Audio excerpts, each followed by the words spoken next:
écoulé a été riche en événements en Afrique et plus précisément au Togo. Ce soir, nous allons parler du Togo, du Sénégal et de l'Afrique en général. Nous avons déjà un invité en ligne qui a une série de questions pour nous.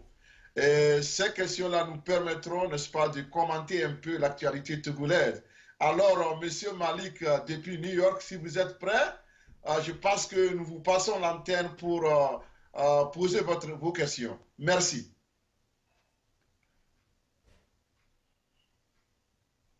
Oui, oui, professeur, vous m'écoutez là? Bonsoir. Oui, je vous écoute, 100 sur 100. Vous me recevez? Oui, très bien. Oui, oui, ok. Bonsoir tout le monde. Bonsoir, Monsieur Malik. Bonsoir les tenants de l'émission. Bonsoir les techniciens. Bonsoir les facilitateurs et puis bonsoir les modérateurs aussi. Alors, bonsoir. Tempo Afrique TV vous dit bonsoir. Bonne arrivée et bienvenue sur notre plateau. Oui, oui. Je pense que l'actualité togolaise, il a vraiment beaucoup de questions et que je vais essayer de vous poser pour avoir une certaine lumière sur la situation actuelle au pays. Et je voudrais d'abord commencer par le problème des réformes. Ouais. Et nous avons une feuille de route qui a été élaborée par la CEDEAO. Bien sûr. En complicité avec l'opposition et le gouvernement, si vous me permettez le terme. Oui. Jusqu'à présent, on ne sait pas ce qui se passe avec cette feuille de route. Le RPT vient d'avoir une assemblée monocolore. Le peuple attend toujours les actions de cette assemblée. Bon, je voudrais savoir, est-ce que vous pouvez nous donner une idée à peu près de ce qui se passe au sein de cette assemblée? Merci beaucoup, Monsieur Malik. Il a des points très capitaux dans cette feuille de route-là. Le vote de la diaspora et l'élection présidentielle à 2 tours. Bien sûr. Donc, je voudrais que le professeur vous puissiez nous faire une lumière ou bien l'état de lieu de ce qui se passe actuellement. Est-ce que vous avez foi à cette assemblée monocolore qu'elle va au moins faire avancer cette feuille de route-là pour le bien du peuple souverain? Merci beaucoup pour votre question. Ma première question, peut-être que je peux m'arrêter ici en attendant à ce que vous puissiez nous donner ou bien nous faire une lumière sur cette question. Je vous remercie. Oui, merci beaucoup à M. Malik. Ce que moi je pense, c'est simple. Je pense que la promesse a été faite. En tout cas, c'est la promesse que Faure Gnassingbé a eu à faire aux autres chefs de l'État. Comme quoi, ils vont faire les réformes et dès qu'ils auront leur assemblée monocolore, ils feront les réformes et tout va rentrer en ordre. Mais nous étions de ceux-là qui étions sceptiques. Nous avons, c'est pas de montrer notre doute et notre scepticisme depuis le début, n'est-ce pas, de cette promesse-là, que ces gens-là, ils ne sont pas intéressés par les réformes. Parce que les réformes signifient, c'est pas l'amorce d'une bonne gouvernance au Togo, c'est-à-dire que les réformes vont nous amener à un certain nombre de changements de la façon de gouverner et qui va peut-être aboutir à une alternance pacifique au Togo. Mais si Faure Gnassingbé avait envie d'une alternance, d'accepter l'alternance au Togo, il n'allait pas forcer les choses pour exclure l'opposition de ces élections-là qui ont eu lieu. Maintenant, les gens se disent que maintenant qu'ils ont une assemblée où ils sont représentés monocolores, où il n'y a qu'un seul parti là-bas, ils vont le faire. Mais pourquoi ça traîne? Depuis le 20 décembre, nous avons fini le mois de janvier. Nous sommes en train de finir le mois de février. Ça veut dire que ces gens-là, ils ne feront jamais de réformes d'eux-mêmes, mais il faut les y obliger.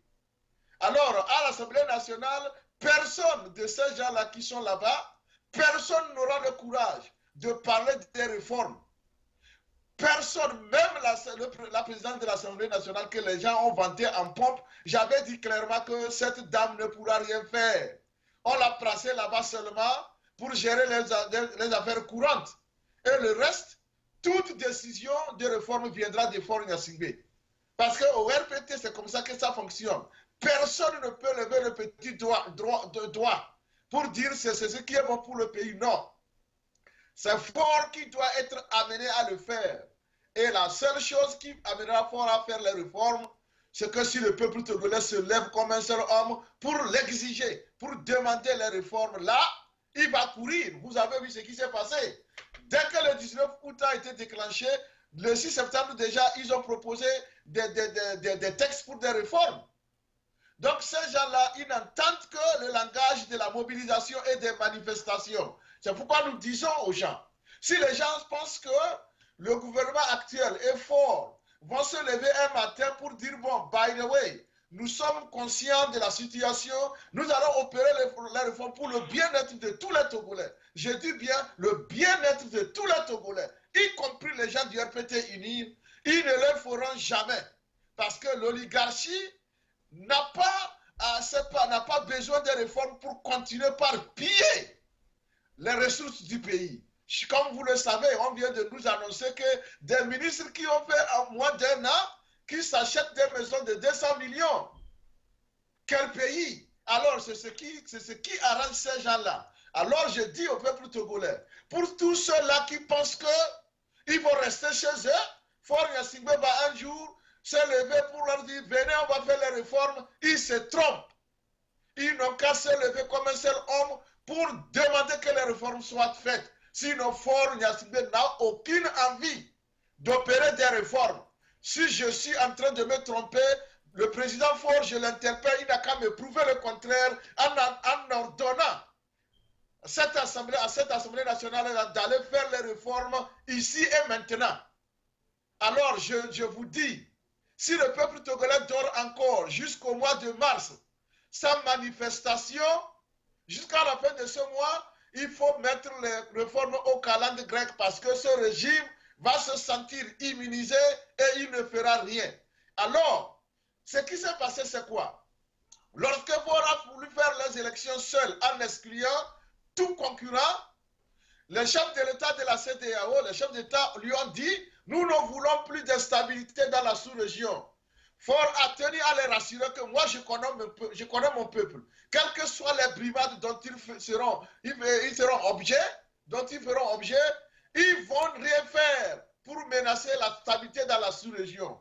Rien ne se fera, je vais les maîtriser. Et je pense que le silence que nous observons est en train de donner raison à Faure Gnassingbé.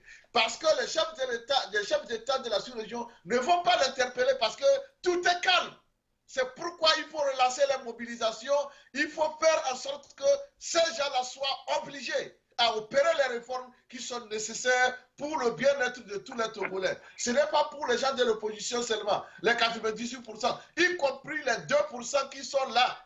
La minorité pilleuse, elle sera bénéficiaire de ces réformes. Donc, Malik, j'ai dit que au niveau de l'Assemblée nationale, c'est le calme absolu et rien ne les y oblige tant qu'il n'y a pas de manifestation. C'est pourquoi j'ai dit qu'ils ne feront pas les réformes d'eux-mêmes.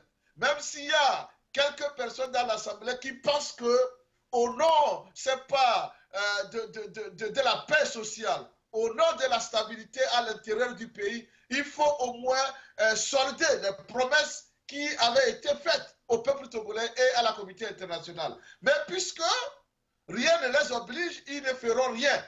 Alors l'Assemblée nationale, là, c'est une assemblée qui est ce qu'on appelle rubber stamping parliament. Ils sont là seulement pour mettre les cachets sur les basses besognes que le régime la prépare. En dehors de ça, aucun d'eux, ni les gens qui parlent d'opposition parlementaire, ni ces gens-là qu'on a débauchés de partout pour amener, déposer, parce qu'ils ont été nommés. Aucun d'eux n'aura le courage de lever le petit doigt pour dire faisons les réformes. Alors, j'interpelle M. Faure Gnassingbé de quand même respecter au moins une fois dans sa vie ses engagements en faisant les réformes pures et simples, et le peuple togolais va être tranquille et nous irons vers les élections. Parce que il a annoncé sa candidature sans même penser à la moindre des réformes, c'est-à-dire les élections à 2 tours. Ça, c'est capital. Le fichier électoral qui est corrompu est totalement, il faut penser à le revoir, à le reprendre afin d'amener tous les Togolais à se sentir concernés par les échéances électorales qui vont s'annoncer. Alors Malik, je vous précise que à l'Assemblée nationale, les gens vont dormir. Vous avez vu même le premier jour, les gens dormaient. C'est des dormitoires. Et c'est ce qu'ils vont faire jusqu'à la fin de leur mandat si les gens ne se lèvent pas pour les secouer. Et comme ça, leur champion va leur ordonner à faire les réformes et puis nous allons quand même, n'est-ce pas, voir la réalisation de ces réformes-là. Parce que nous y tenons et elles sont capitales pour le bien-être du Togolais, elles sont capitales pour l'épanouissement d'une nation tout entière. C'est pourquoi j'ai dit qu'il ne faut pas dormir. Alors, si vous voulez ma réponse, c'est que s'il n'y a rien qui les oblige, il n'y aura pas de réforme parce qu'ils auront le temps d'approfondir ou bien de prolonger leur sommeil qu'ils ont déjà entamé depuis le mois de janvier. Je vous remercie si je ne sais pas si j'ai bien répondu à votre question, si je vous ai satisfait. Oui, merci, professeur. Je pense que vous avez été vraiment clair, lucide. J'ai compris presque tout ce qui se passe tout autour de cette situation de l'Assemblée nationale. Vous avez évoqué un point qui a retenu mon attention, c'est la question de mobilisation. Est-ce qu'aujourd'hui, ce qui se passe avec l'opposition au sein de la C14, parce que faut-il aujourd'hui parler de la C14 avec les mêmes objectifs?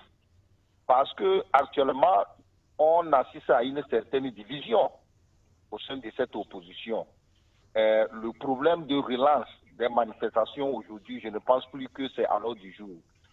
On nous parle d'un conclave avec pour faire le bilan de tout ce qui s'est passé depuis le 19 août jusqu'à aujourd'hui. Je me demande quel genre de bilan on veut faire et puis il y a des défections au sein de l'opposition. Ou bien quel genre de bilan on prend des semaines pour faire le bilan d'un parcours. Aujourd'hui, c'est toute une confusion totale et c'est un blackout total au sein de cette opposition. On ne comprend pas au juste ce qui se passe au sein de cette opposition. Et il y a des gens qui disent que ils veulent former un grand ensemble qui sera synonyme d'une alliance électorale. Au même moment, il y a certains qui disent que non, que nous n'avons pas encore abouti à notre objectif, celui d'obtenir au moins un minimum de réformes pour avoir au moins des élections crédibles. Est-ce que vous avez beaucoup parlé de l'Assemblée nationale? Je sais que vous avez aussi grignoté un peu ou bien appelé l'opposition à se jeter dans la rue pour essayer de pousser le RPT à entamer des réformes. Bon, concernant l'opposition, qu'est-ce qui se passe aujourd'hui au sein de la C14? Faut-il parler aujourd'hui de la C14 ou bien d'une autre entité? Merci le professeur. Non, puisque officiellement, il n'y a pas eu de parti qui ait annoncé que bon, je ne suis plus membre de la C14. Nous allons continuer par, garder l'appellation la C14 jusqu'au moment où bon, la C14 annonce que nous ne sommes plus C14, nous sommes tel. Jusqu'à preuve de contraire, d'ailleurs, c'est le souhait du peuple togolais. Quelles que soient les divergences, moi je pense que quelles que soient les divergences, il faut garder l'ensemble dans le but, n'est-ce pas, de continuer les manifestations, quel que soit ce que l'un et l'autre veuillent faire. On peut toujours garder l'élan de l'unicité d'action. D'ailleurs, c'est ce qui était, c'est pas ce qui avait été la raison d'être de la C14, unicité d'action. C'est-à-dire que les uns et les autres vont avoir les agendas des partis politiques, mais il faut se mettre ensemble pour mener des actions claires. Bon, aujourd'hui, le problème, c'est quoi? Selon ce qui se passe, il y a incompréhension par rapport à comment faut-il avancer et dans cette deuxième phase de la lutte. Et pour d'aucuns pensent qu'il faut nécessairement faire ce bilan-là et maintenant faire en sorte qu'on ne puisse pas répéter les mêmes erreurs. Mais ce que moi je sais, le peuple togolais le sait aussi, c'est que ce qui a manqué à la lutte, c'est que, entre-temps, la mobilisation n'avait plus été celle que l'on a voulu. Ce qui a permis au pouvoir de reprendre la force et de faire ce qu'il a fait. Maintenant, tout le monde doit quand même comprendre que notre seule arme, la plus puissante d'ailleurs, c'est la mobilisation. C'est dans le nombre que réside notre force.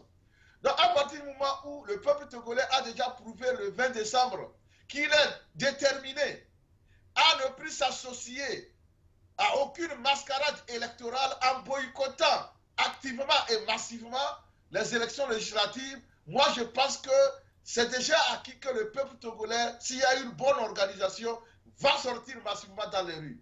Maintenant, qu'est-ce qu'il faut faire? Il faut nécessairement relancer la mobilisation dans tous les hameaux, dans toutes les campagnes, dans tous les villages, dans toutes les villes, pour dire au peuple togolais que ce pourquoi nous avons manifesté depuis le 19 août, nous n'avons rien obtenu et que nos demandes restent entières. À partir de ce moment-là, il faut ressortir dans les rues pour pouvoir obtenir ce que nous voulons. Moi, je pense que c'est simple. Le peuple togolais est avec nous. C'est pourquoi d'ailleurs je dis que s'il y a d'autres groupes ou bien d'autres partis qui pensent que ce n'est pas la meilleure méthode, nous allons donner la parole au peuple togolais de nous dire si se mobiliser à l'ordre du jour ou bien s'il faut passer à autre chose. Le bilan est clair. Et notre bilan, c'est que je ne parle pas d'échec. C'est que nous n'avons pas encore obtenu ce que nous voulons. Moi, je ne parle pas en termes d'échec. Parce que le peuple togolais étant suffisamment éduqué maintenant sur ses droits, moi je pense que déjà c'est une victoire. Mais il faut maintenant capitaliser sur cette prise de conscience individuelle et collective pour amener le changement que nous voulons. Alors je pense que c'est seulement en galvanisant le peuple, en lui demandant de se mettre dans les rues que nous allons obtenir ce que nous voulons. Nous n'avons pas perdu la guerre, peut-être la bataille à cause du retard que nous avons accusé dans la réalisation de ce que nous avions demandé. Mais moi, je suis convaincu que ce peuple que je connais aujourd'hui, ce peuple qui me dit que nous sommes prêts à nous sacrifier, à marcher encore pour obtenir la tenance, que nous ne sommes plus prêts à vivre encore un seul, c'est pas moi, même un seul mois ou bien une seule journée sous ce régime, je sais que ce peuple-là va se donner et nous allons obtenir ce que nous voulons. C'est pourquoi je demande à tous ceux-là qui pensent que ce régime de soi va se réveiller un jour pour dire venez, nous allons discuter, nous allons créer les meilleures conditions d'élection. Ils se trompent. Ils n'ont qu'à se réveiller et faire en sorte qu'on puisse aller de l'avant. Alors, la survie ou bien, oui, la survie de la C14 viendra, ou bien le salut de la C14 viendra seulement lorsque la remobilisation a commencé. Sinon, ceux-là qui vont s'hasarder à aller parler d'autre chose, au lieu de parler de la remobilisation, ils vont se voir rejetés par la population togolaise parce que ce que les gens nous appellent et nous disent, ils disent ne faiblissez pas. Restons toujours debout pour finir la lutte. Maintenant, on n'a même pas encore obtenu un seul, c'est pas de tout ce que nous demandons. Alors, vous allez où?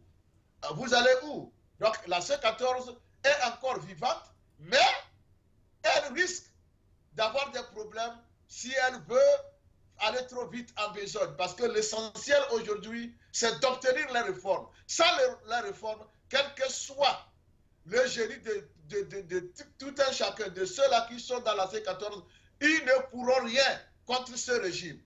C'est pourquoi nous avons mis les réformes au centre de nos revendications, parce que c'est à ce prix seul que que nous pourrons, n'est-ce pas, renverser les choses afin de pouvoir doter de ce Togo-là qui a tant souffert un régime, une gouvernance digne, n'est-ce pas, de sa souffrance, une gouvernance digne, n'est-ce pas, de ce peuple-là qui attend beaucoup. Parce que c'est ça qui est maintenant le mal du tout. Les gens ont attendu, les gens sont fatigués, ils ont repris l'espoir, ils sont en train de perdre l'espoir. Et nous n'avons pas besoin de laisser les gens encore perdre de l'espoir parce qu'on risque de payer assez lourd si nous laissons les gens encore tomber dans le désespoir. C'est pourquoi je dis que la C14, nous allons tout faire pour qu'elle survive, mais elle doit éviter de commettre les erreurs que le peuple ne va pas pardonner. Et ces erreurs-là, j'ai déjà cité, je vais les rappeler, c'est de mettre les manifestations dans les placards et pour aller maintenant parler d'autres choses. Ça sera une erreur fatale à la C14. Alors, en bon entendeur, demi-mot.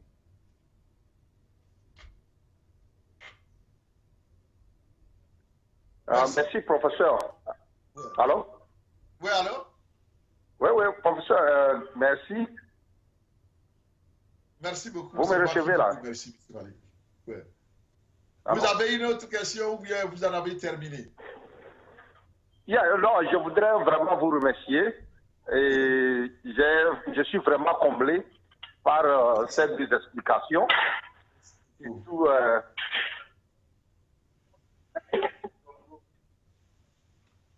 Oui, allô, professeur? Oui, alors je suis là, j'écoute. On dirait que j'ai une coupure là. Oui, j'ai dit, je suis vraiment comblé et je n'ai plus tellement de questions à poser. Je voudrais vous remercier pour cette lumière faite sur la situation du Togo. Je vous remercie. Merci beaucoup. Merci beaucoup. Revenez encore, hein, nous sommes là, comme vous le savez. Chaque jeudi, on est là à 20h. Revenez encore. Nous avons beaucoup aimé vos questions. Je pense que ça nous a permis de situer le peuple togolais par rapport à la nouvelle donne.